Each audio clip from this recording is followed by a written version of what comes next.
We make the rules, pal. The news, war, peace, famine, upheaval, the price of a paper clip. We pick that rabbit out of the hat while everybody sits out there wondering how the hell we did it. Alcohol, right? Now, this will be a bonus segment of how the Knicks were able to contain that high-powered Lakers offense, as well as Luka Doncic, using a combination of OG Anunoby, as well as Mitchell Robinson making his return, Deuce McBride, and Mikal Bridges.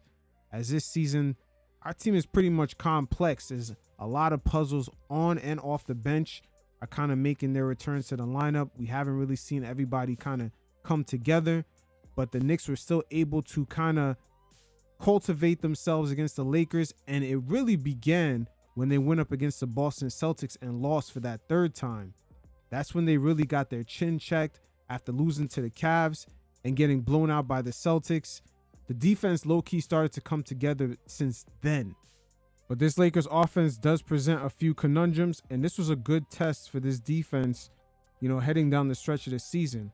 As right here, they do run a pick and roll, and them having an athletic big on this roll is going to present a few conundrums right here, because really with Luka, you can't go under the screen because he can pull up, and also his passing ability due to his size. But right here, the Lakers do run a double screen. Another screen's coming on Cat. The athletic big man Hayes is rolling. And you just see the conundrums that the Lakers offense do present. This is just a quick snapshot of the dynamics at play. Even though the final result was a loss, this was a nice defensive game. As we see Brunson right here, hedge, and he's supposed to recover to his original man, Vincent. And it's like the Knicks had a nice little combination of just understanding when to switch, when not to switch. Hayes right here does a quick ghost screen. He quickly tries to roll, but notice how the Knicks, they crowd up the paint. They want other Laker players to make a move. Look at where everyone's at. This looks like how Brunson was covered in the Philadelphia 76ers series last year in the playoffs. But they just crowded up and kind of forced other players to make a play. So going up against Luka, this defense is going to do a combination of things. Brunson, once again, he hedges and he's supposed to recover. And then knowing when to switch, when not to switch is going to be some of the ways this defense is going to have to be on point. But while Brunson is trying to recover, Luka takes full advantage because he can bring anybody down low. And because of his size, he's able to finish. Here's a prime example of the Knicks defense knowing when to switch. They're going to leave Mitch right on Luka. And Luka this season, he hasn't really been shooting that well. But again, the switch is real important because once you go under Luka like this, if Mitch was in drop back, Luka's just going to pull up. So communication and defensive IQ is going to be very keen.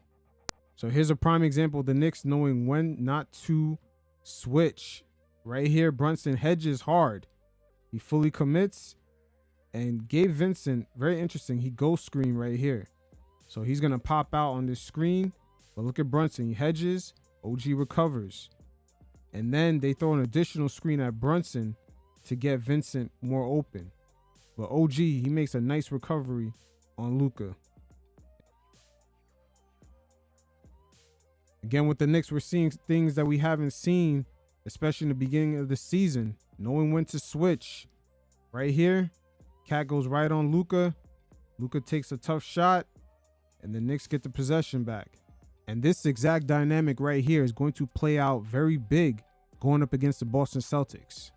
The Knicks are going to have to be able to switch because all 5 of their starters can shoot threes or even jump shots. So going under these screens, trying to play drop back coverage is not going to work, especially for Cat. Cat's going to have to be on point going up against that team. Continuing to take a look at Cat, he hedges hard right here, and Luka kind of gets bailed out a little bit. Refs very inconsistent on their calls. But this is a major difference in Cat versus the beginning of the season. These lackadaisical, hard hedges. Sometimes he doesn't fully commit. Offensive players easily blow by guys and just get uncontested layups. Cat being one of the weaker points of the Knicks defense, things are really going to shape up depending on his effort. But Luka being the matador, even with the hard hedge and recover, right? We see Brunson right here, hard hedge. He's supposed to recover. They throw 2 screens. Jackson Hayes is going to roll on this play. Look at Mitch. And then look at Cat. Cat, no matter what, he's going to have to be on point. One eye on the ball, one eye on his man. But his man is Vanderbilt. He's not a good 3-point shooter at all. So Cat right here, no matter what happens with Jackson Hayes, he's going to have to help out. Look at Cat. Again, Jackson Hayes, he shoots about 20% from 3. So why not step off and help out? Cat reacts way too late. One good thing about the Knicks right now, they have a lot of bodies to throw on Luka. Look at Mitch with the deflection right here. Again, between Josh Hart, Mikal, Deuce, OG, Knicks have plenty of bodies.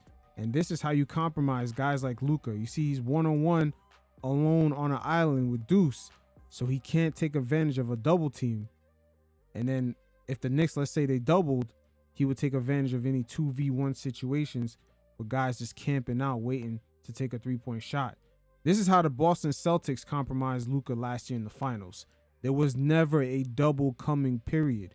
Whether it was on White, Tatum, anybody on that team, even Al Horford, they stuck to him one-on-one and didn't allow any breakdowns. And this is going to translate when the Knicks play against the Boston Celtics, because you can compromise the Celtics in the same way. When you don't have to double and you allow guys to switch, that team, if the 3-point shot is not falling, that's how they tend to get in trouble. But when it comes to guys like Luka, the main ingredient to the secret sauce is OG Anunoby. He always has issues with guys that have that kind of size and power. Him and Jalen Brown are the archetypes of players that kind of give him issues throughout the league. I could add Kawhi Leonard to that list. And eventually, when he fills out and get a lot stronger, I would add Amen Thompson from the Houston Rockets to that list. But again, in this game, with the time winding down, tie game, the Knicks defense, they're doing their thing. Everything is kind of coming together. As you see Mitch, he hedges. He makes it hard for Luka to, even with his size, to toss it up top. And that's a good contest by Josh Hart. And the defense this season doesn't have to be perfect, because the offense is supposed to offset that. But it's great to see them actually get stops in crunch time situations. Again, the overtime is kind of winding down. The Knicks are down 2. This is a nice hedge and recover as they try to get the switch here. And now the Lakers, because they can't break down the defense, everybody kind of holds their own one-on-one. It kind of leaves their offense a little bit stagnant. But because of the kind of caliber player Luka Doncic is and the level of attention and detail it requires for this Knicks defense, it will translate to the other top echelon teams throughout the league, like going up against the Oklahoma City Thunder, the Cleveland Cavaliers, and the Boston Celtics. That level of attention to the defensive end on the details is going to be very keen. But it'll be interesting to see how things play out. Guys are kind of coming back into the lineups out of injury. Guys like Deuce McBride. Hopefully Mitch can play more than 20 to 25 minutes a game. And hopefully JB comes back pretty healthy. We're going to need everything to kind of come together in the last few weeks before we make this playoff push to kind of get this chemistry down. But we'll see how it plays out. Until next time, you fellas, stay safe. Peace.